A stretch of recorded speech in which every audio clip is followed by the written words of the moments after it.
By the end of this video, you're going to know something most retail investors never figure out: how to take any exchange-traded funds holdings list and turn it into your own hand-picked stock portfolio. It's the exact trick I learned with my years of experience, and it's more valuable than any single ticker I'm about to show you. We're going to cover some ETFs riding the biggest trends in the market right now. But if you only remember one thing from this video, I want it to be the strategy I'm going to tell you at the end, not the list. Tickers change. This trick doesn't. But before we get into any of that, I need to give you one piece of context that almost every video like this skips, because without it, the returns I'm about to show you don't mean anything. Let's start with why these funds can beat the market in the first place and why a plain index fund never will. So leave a like, subscribe, and let's get into it. Most ETFs are index funds. Think of something like the Vanguard VOO. It holds all 500 companies in the S&P 500, and the fund manager has zero say in what's inside. If a company gets big enough to join that index, it's automatically in the fund. If it shrinks out, it's automatically removed. No opinions, no picks, just pure math. Here's the analogy I want you to hold on to for the rest of this video. An index fund is like buying the entire shopping mall. You own every single store, the ones packed with customers and the ones nobody walks into. You get exactly the mall's average performance, not better, not worse. A thematic ETF is different. Instead of owning the whole mall, a fund manager picks just the stores that are actually busy, companies tied to one specific trend, like artificial intelligence or cybersecurity, and builds a smaller, more concentrated basket around that idea. That concentration is exactly why thematic funds can beat the market, and exactly why they can also fall harder than the market. You're not spread across 500 companies anymore. You might be spread across 40 or 50, all tied to the same story. If that story slows down, the whole fund feels it at once. That trade-off, more upside potential, more concentrated risk, is the lens I want you looking through for every single fund on this list. Every ETF charges an annual fee called an expense ratio, a small percentage of your money the fund takes every single year just for existing, whether it goes up or down. Vanguard's VOO charges around 0.03% a year. On $10,000, that's about $3 a year, basically nothing. Thematic ETFs are a different story. Many of these funds charge somewhere between 0.45% and 0.75% a year, 15 to 25 times more expensive than a plain index fund. On that same $10,000, you're now paying $45 to $75 a year, every year compounding against your returns as long as you hold it. That's not a reason to avoid these funds. It's a reason to make sure the extra return is actually big enough to justify the extra cost, and to check the exact expense ratio yourself before you buy, because it's different for every fund and it changes. With that framework in place, let's put it to work on the biggest trend of the decade. There's no bigger theme in the market right now than artificial intelligence, and there are two major ETFs built specifically around it: the iShares Future AI and Tech ETF, ticker ARTI, and the Robo Global Artificial Intelligence ETF, ticker THNQ. Same trend, two completely different ways of building the basket.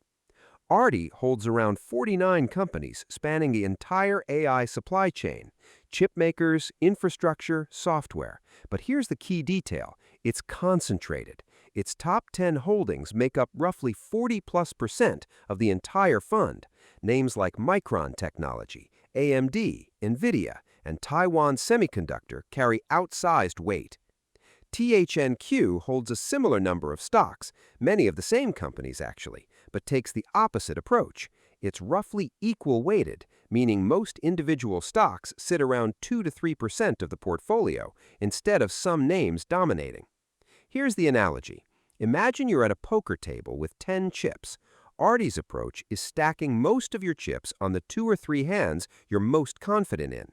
THNQ's approach is spreading one chip on every hand at the table.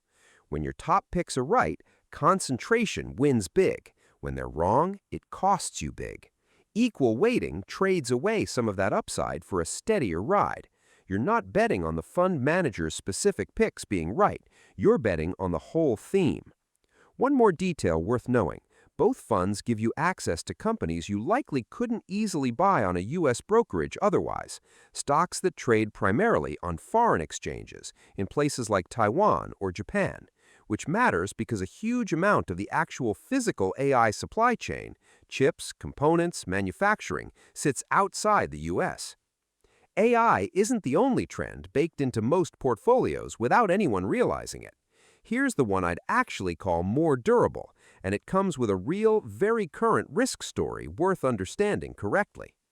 The NASDAQ CTA Cybersecurity ETF, ticker CIBR, holds around 50 companies across the cybersecurity industry, names like Fortinet, Palo Alto Networks, and CrowdStrike, plus international players like Trend Micro. I like this theme for a specific reason.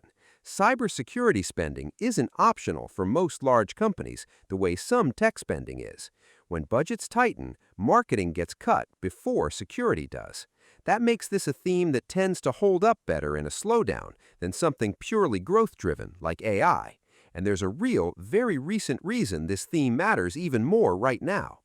Earlier this year, Anthropic, one of the leading AI labs, built a model so capable at finding software vulnerabilities that the company chose not to release it broadly. Instead of a public launch, it limited access to a small group of partners, including major cybersecurity and tech companies, specifically because of how effective the model was at finding exploitable flaws. Separately, a few months later, the U.S. government stepped in with its own export restrictions on that same model, briefly suspending access entirely before lifting those restrictions weeks later.